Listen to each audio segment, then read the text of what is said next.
할렐루야. 우리 옆에 분에게 한번 인사할까요? 참 잘 오셨습니다. 큰 복 받으셨습니다. 장로님 얼굴을 보니 살만 납니다.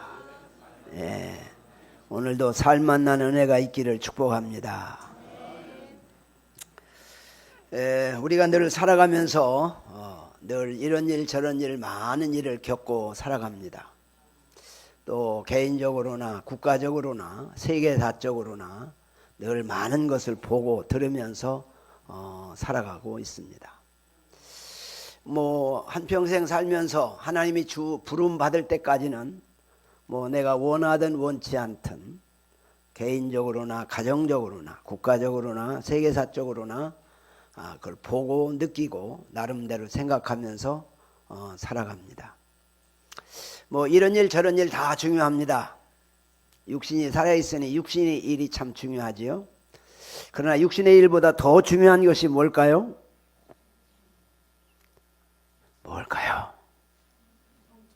뭘까요? 우리 옆에 분에게 뭐라고 생각하세요? 한번 물어보세요. 우리는 가장 중요한 것이 지옥 안 가고 천국 가는 거다 하는 겁니다.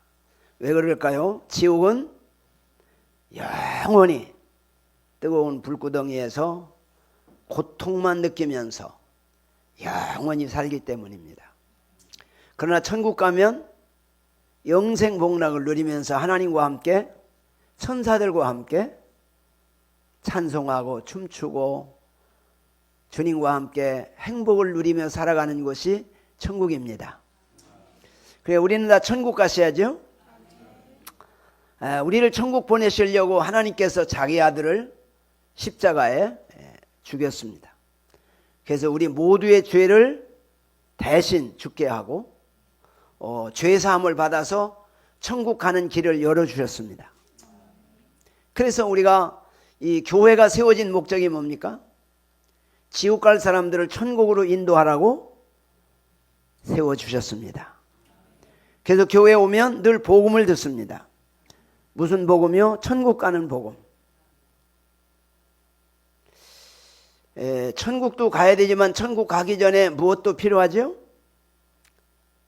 건강도 필요하고 돈도 필요하고 명예도 필요하고 사업이 잘 되는 것도 필요하고 여러 가지 우리가 살아가면서 육신의 필요가 늘 우리에게 닥쳐오잖아요. 그런데 그런 필요를 추구하다 보니까 영원한 것보다는 당장 내게 필요한 거 육신의 것을 추구하다 보니까 영원한 것을 잃어버리고 살아요. 이게 함정입니다. 결국 영원한 걸 잃어버리고 살면 지옥 갑니다. 땅에서는 복을 받고 승승장구할 수 있어도 하나님 앞에서는 날 심판대 앞에 서게 됩니다. 그렇기 때문에 우리가 세상에 살아가면서 필요한 것도 중요하지만 그보다 더 중요한 것은 영원한 천국을 사모하고 천국을 반응하고 천국을 준비하고 아멘이 참 힘든 것 같아요. 천국을 소망하고 천국을 바라보고 천국을 반응하고 천국을 전도하고 함께 천국 갈 수 있기를 축복합니다.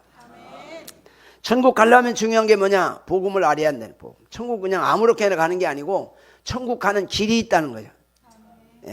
사업도 잘하는 사람은 사업하는 방법이 있잖아요. 그 길이 있듯이 천국 가는 것도 아무나 가는 게 아니고 천국 가는 길이 있습니다. 천국 가려면 어떻게 돼요? 복음을 바로 알아요. 복음이 뭐죠? 예수. 이 복음 그러면 예수 이게 그냥 딱 나와야 돼요. 왜? 예수라는 말이 무슨 뜻이죠? 마태복음 1장 21절에 보면 저희 죄에서 구원할 자이심이라. 어디서 구원? 죄에서 구원. 다시 말하면 구원받아 천국 가려면 뭐가 해결돼야 돼요? 죄가 해결돼야 된다. 죄가 해결되려면 어떻게 돼요? 주님 앞에 나와 회개해야 합니다. 우리는 죄가 있을까요? 없을까요? 죄가 없다고 의인이라고 그러면 참 기분 좋을 거예요. 그러나 의인은 없습니다. 한 사람도 없습니다. 우리는 예수를 믿고 구원받아 하나님의 자녀가 될 때 하나님이 의인이라고 인정해 주시는 것이지, 우리가 무슨 의인이 돼서 의인이라고 하는 게 아닙니다. 그렇기 때문에 항상 우리는 나는 항상 죄인이다 라는 의식을 갖고 늘 주님 앞에 엎드리고 회개하고 늘 하나님 말씀대로 살아가려고 하는 그러한 마음을 가지고 살아가야 되는 겁니다. 그것이 바로 천국 가는 사람들의 삶이요. 그렇기 때문에 천국 가는 사람은 항상 낮은 자리에 있고 항상 겸손합니다. 근데 천국을 안 가는 사람들은 항상 자존심 내세우고 항상 교만하고 남 상처 많이 받고 남에게 상처 주는 건 괜찮은데 내가 상처 받는 건 용납이 안 되죠. 그렇게 살아갑니다. 그렇기 때문에 정말로 우리가 이 복음이신 예수를 통해서 죄사함을 받을 때 구원을 받는 거죠. 구원 받았을 때 뭐라고 말해? 거듭났다. 요한복음 3장에 보면 니모데가 예수님께 나왔을 때 예수님께서 물과 성령으로 거듭나지 아니하면 하는 나라에 들어갈 수 없다. 그게 거듭난다고 하는 것은 뭐예요? 죄사함을 받아야 된다는 거죠. 죄사함. 그럼 죄사함을 받으면 어떻게 됩니까? 내 안에 구원이 이루어지고 하나님 내 안에 주인으로 들어와 계시게 되고 그 하나님에 의해서 내가 반응하며 살아가는 것입니다. 그렇기 때문에 우리가 이 구원이라고 하는 것은 정말로 주님 앞에 죄의 사함이 중요합니다.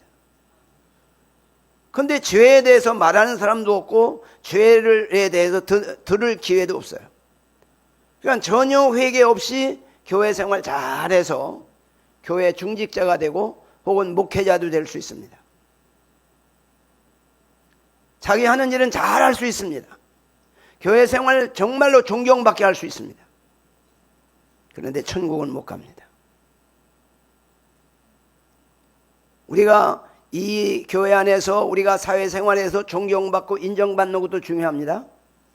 그보다 더 중요한 것은 천국 가는 겁니다. 그래서 항상 우리가 목적을 천국에다 둬야지 세상에서 잘되고 인정받고 그런 데다 두면 항상 안심할 수가 없는 겁니다. 그래서 우리가 천국 가서 영생 복락을 다 누릴 수 있기를 축복합니다. 그러면 천국 가는 사람은 어떤 사람이냐? 죄사함을 받고 거듭난 사람인데 이 거듭난 사람은 바로 하나님의 자녀로 신분이 바뀐 겁니다. 하나님의 자녀가 되면 하나님을 주인으로 모시고 사는 생활을 말합니다.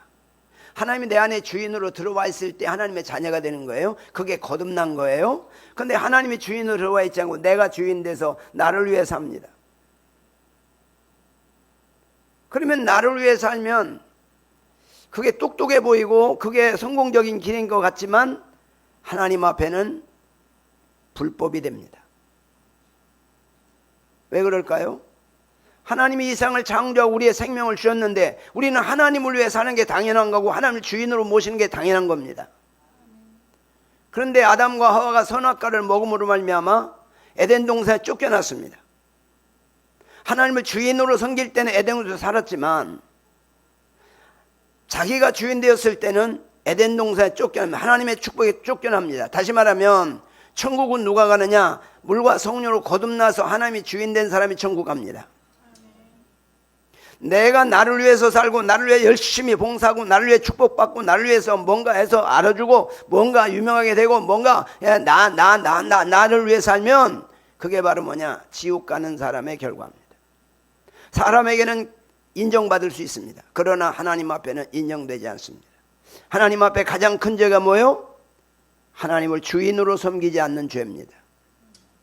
그래서 우리는 이 땅에 살면서 항상 하나님께 물어보는 겁니다.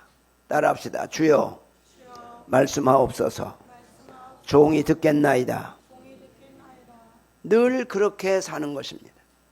그게 바로 천국 가는 사람의 생활인 줄로 믿습니다.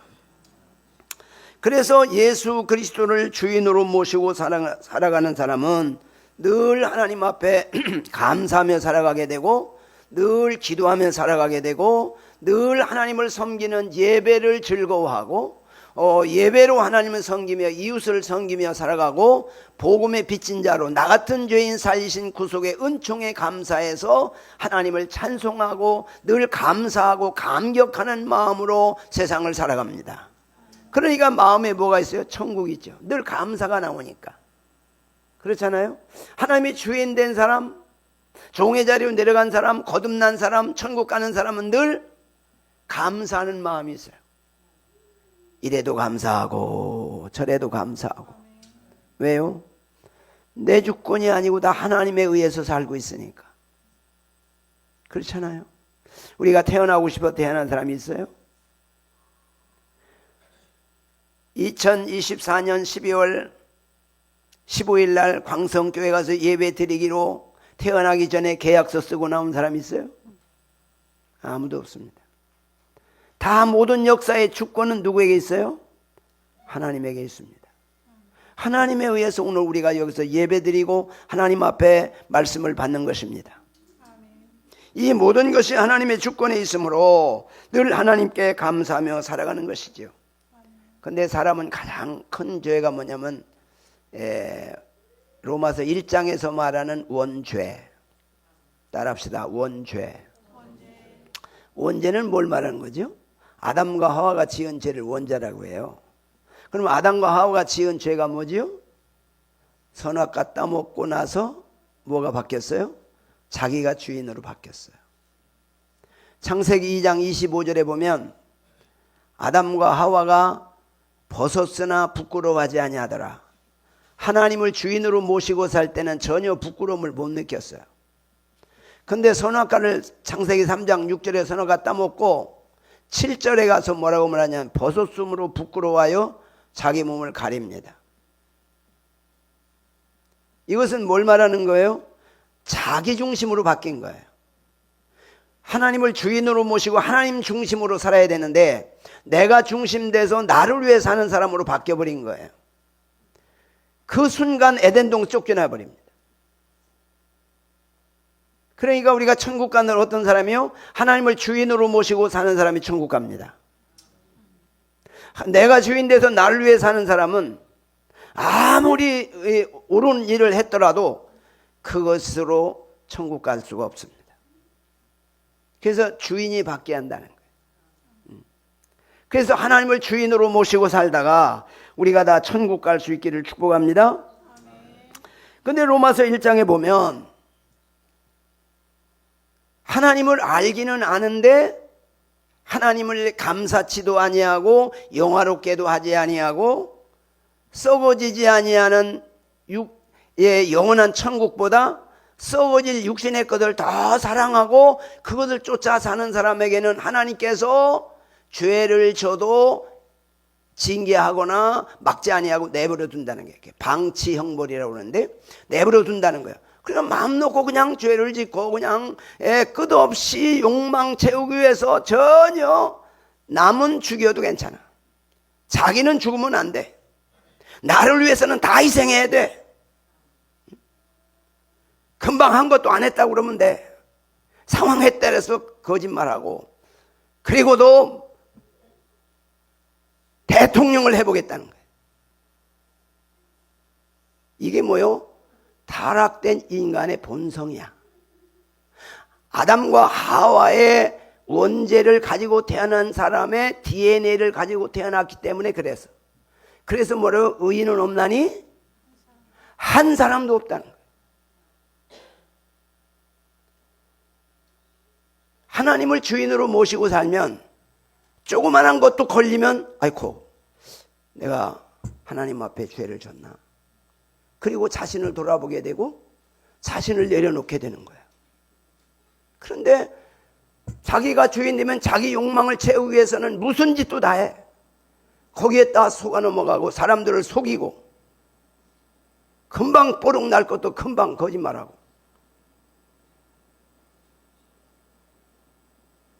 이게 뭘 말하느냐? 타락한 인간의 본성이라는 거예요. 그대로 가지고 살면 지옥 갑니다.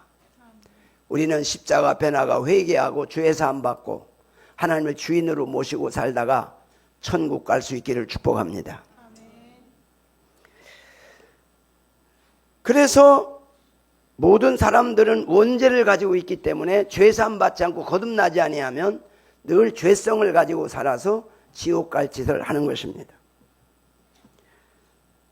그래서 원죄를 가지고 태어난 DNA를 가지고 태어난 모든 사람들은 자범죄를 범합니다. 그게 로마서 2장에서 말하는 자범죄를 말합니다. 로마서 3장에는 의인은 없나니 한 사람도 없다. 다 죄인이다. 그렇게 판결을 합니다. 그래서 우리는 죄사함을 받아야 천국 갑니다. 죄사함이 없이는 구원받을 수가 없습니다. 그래서 1, 2, 3장에서 죄를 말하고 있죠. 그 다음에 4장에 가서 뭘 말해요? 하나님을 주인으로 믿는 믿음이 구원받는다. 그걸 말합니다. 아브라함이 믿음을 하나님이 인정하셨는데 그 인정한 믿음이 어떤 믿음이냐? 하나님을 주인으로 믿는 믿음. 창세기 15장 6절에서 말씀했죠. 아브라함은 75세에 하나님께서 아브라함을 부릅니다. 아브라함아, 예, 너의 본토 친척 아비집을 떠나 내가 내게 지시할 땅으로 가라. 예, 그리고 보따리 싸가지고 출발합니다. 100세에 낳은 아들을 번제로 바쳐라. 예, 그리고 바칩니다. 그게 뭘 말하는 거예요?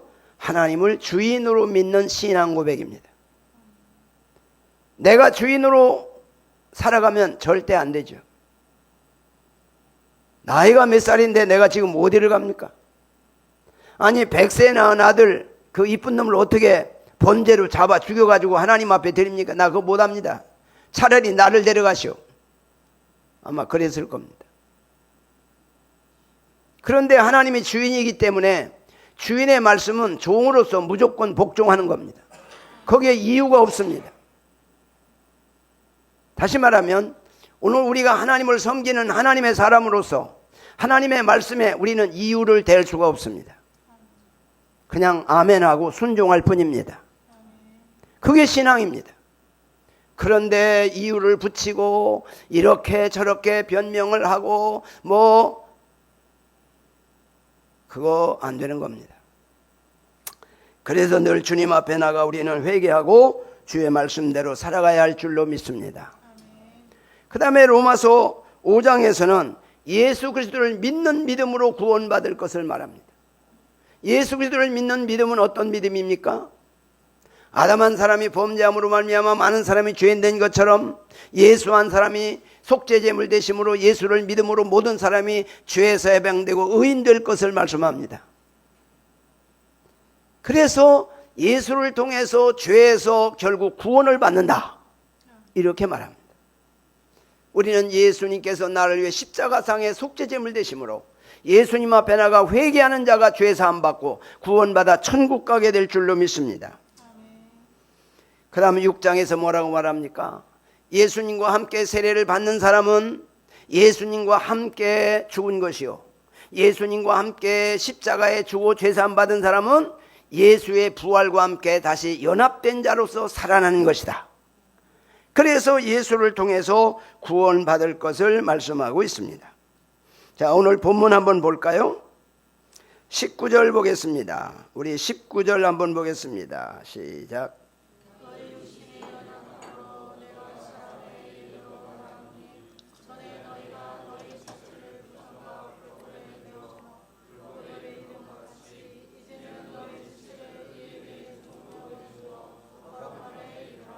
아멘. 너희 육신이 연약함으로 내가 사람의 예대로 말하노니 전에 너희가 너희 지체를 부정과 불법에 내주어 불법에 이른 것 같이. 예수 믿기 전에 구원받기 전에는 늘 우리 육체를 불법에 내주어서 죄를 죄로 여기지 않고 살았습니다. 이제는 너희 지체를 의에게 종으로 내주어 의 믿음으로 하나님께 내주어 거룩함에 이르라. 우리 지체를 이제 하나님의 의를 이루는 일에 쓰임받는 거룩함에 이르라. 그렇게 말씀하죠. 자, 20절 보겠습니다. 20절 시작.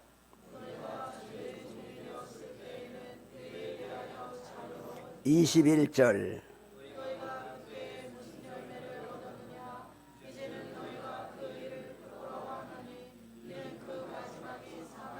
아멘. 죄의 종이 되었을 때는 의에서 자유로웠어요.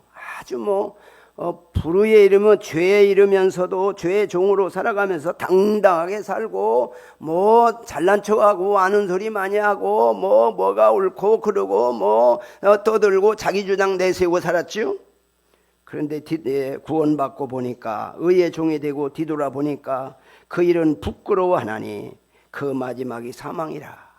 결국 부끄러운 일 하며 사망의 길, 멸망의 길을 가면서 지옥 가는 길을 가면서도 똑똑하고 잘났고 말 잘하고 이론 잘 되고 어쩌고 저쩌고 하는데 결국은 그게 사망이라는 것이죠. 자, 그 다음에 22절 보겠습니다. 22절.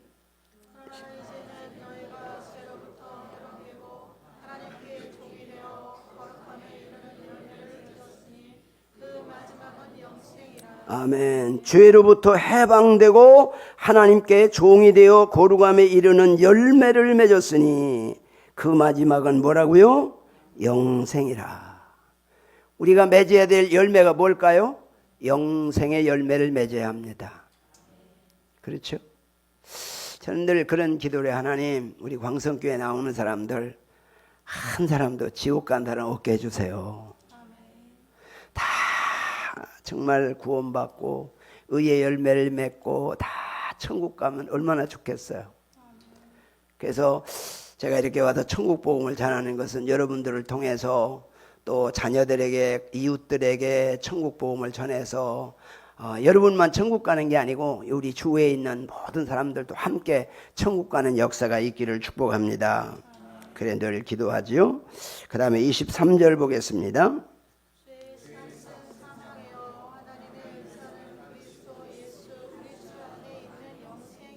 아멘.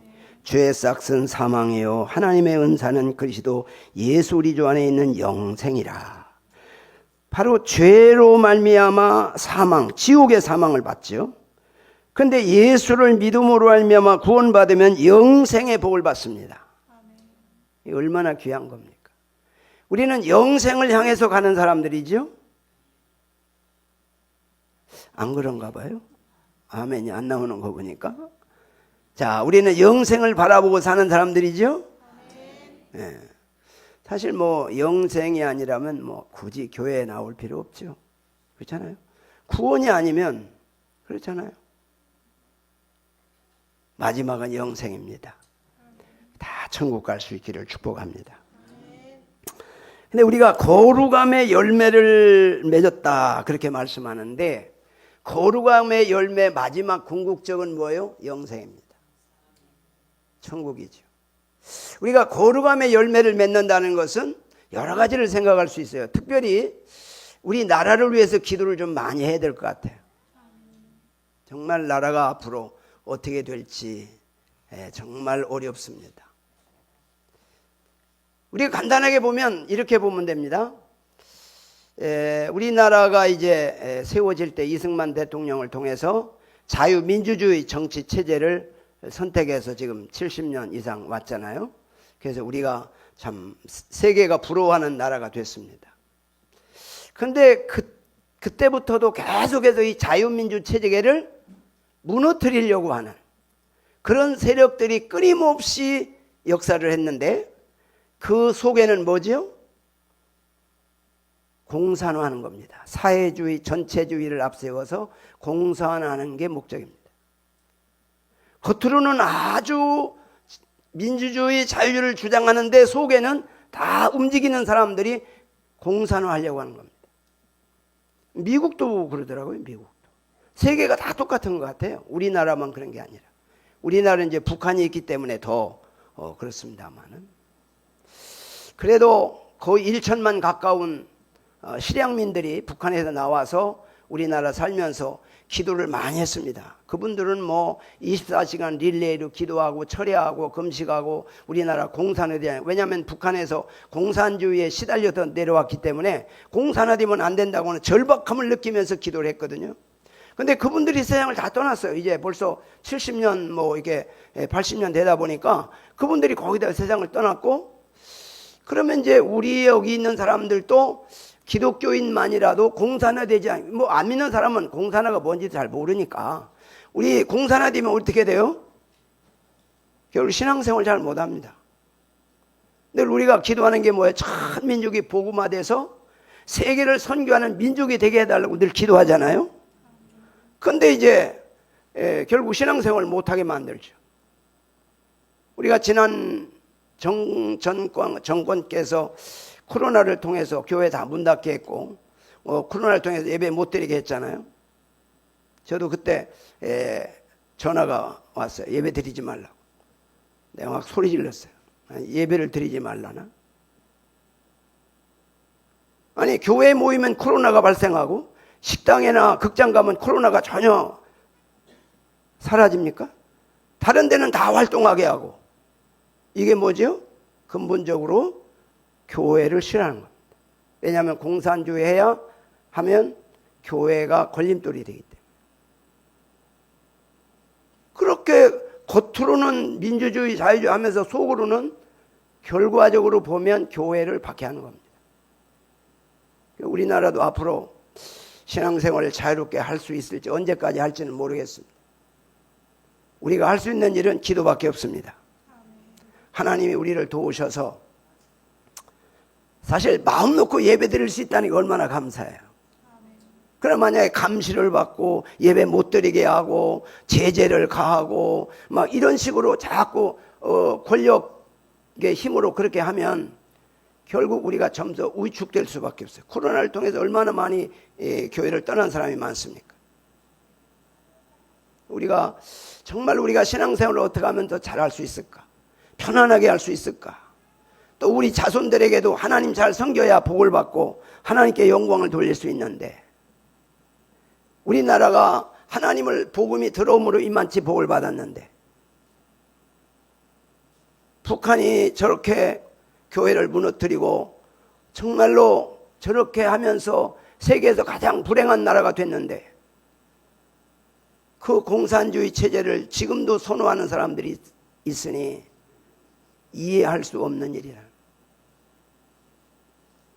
우리는 할 수 있는 일은 기도밖에 없습니다. 그저 하나님 주인 되신 하나님께서 불쌍히 여겨 주옵소서, 긍휼히 여겨 주옵소서. 그래서 우리나라가 복음화되게 하시고 다 예수 믿고 구원받아 천국 가는 백성이 되게 해 주옵소서. 그뿐만 아니라 우리 민족을 통해 세계 열방 가운데 선교사를 많이 파송하고 많은 사람들에게 천국 복음을 전하게 해 주옵소서. 예수님께서 마태복음 24장 14절에 뭐라고 말했어요? 이 천국 복음이 온 세상에 증거되리니 그제야 끝이 오리라. 천국 복음이 온 세상에 증거되면 그제야 끝이 온다고 그랬는데 우리의 마지막 사명은 뭐예요? 천국 복음을 전하는 겁니다. 천국 복음이 뭐예요? 우리는 죽으면 천국 아니면 지옥이다. 예수 믿고 천국 가야 된다. 그걸 말하는 거예요. 근데 그런 말을 안 하니까 천국이 있는지 없는지 구원은 말하는데 열심히 말하는 천국은 얘기 안 해요. 이게 보통 심각한 문제가 아닙니다. 그래서 정말 우리가 어떻게든지 우리나라가 좀 더 하나님을 믿는 사람들이 좀 더 기도 많이 하고 우리나라가 공산화되지 않고 마음 놓고 하나님 섬기고 하나님의 은혜와 복을 받아서 마지막까지 사명을 감당하고 하나님을 기쁘시게 하는 우리나라가 돼야 될 줄로 믿습니다. 그래서 정말 끊임없이 우리가 기도해야 되겠다 그런 생각을 듭니다. 어제 광화문에 왔었는데 얼마나 사람이 많이 왔는지 하여튼 남대문까지 꽉 차도록 그렇게 사람들이 다 차 비고 그냥 전국에서 모여서 거기서는 윤석열 대통령 탄핵 소리를 듣고 통곡을 하고 마음 아파하고 그런 모습을 봤습니다. 그런데 여의도에서는 아주 춤을 추고 좋아가지고 어쩔 줄 모르는 그런 모습을 보면서 참 마음이 아팠습니다. 나라의 대통령이 위기를 당하면 가슴 아파해야 되는데 춤을 추고 기뻐하는 이런 모습은 참 생각이 달라도 어떻게 저렇게 다를 수 있을까? 나라의 대통령이 개인의 얼굴이고 나라의 얼굴인데 그렇게 탄핵당하는 게 좋은가? 어떻게 그런 생각을 갖고 같은 세상에 살고 있나 하는 생각을 해봤습니다. 어쨌든 간에 우리나라가 대통령 되면 누가 되든지 탄핵되지 않고 임기 동안 나라를 위해서 일을 잘 할 수 있도록 도와주고 우리가 기도해주고 섬겨서 나라가 편안해야 될 줄로 믿습니다.